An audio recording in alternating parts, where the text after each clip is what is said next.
Hi guys, magandang umaga. Ito naman yung lambingan namin ng aking alaga na si Tiger. Ayan siya guys, naglalambing na naman sa akin.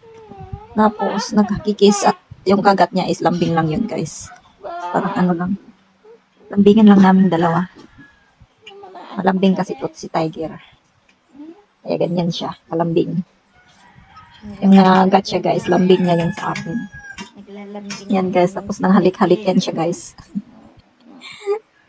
Tapos kanina umaga guys, early morning is pag gising namin, nakita ko yung dalawang giko sa labas. Yan pala oh, kinagat ni Tiger. Kasi nga, yung dalawang giko na yan is naglalambingan. Siguro na hulog sa bubong namin, tapos nahuli ng aming pusa, yung nakagat siya. Kaya nilagyan ko ng quick hair para sa sugat nila. May sugat kasi konti sa tiyan at saka sa likod.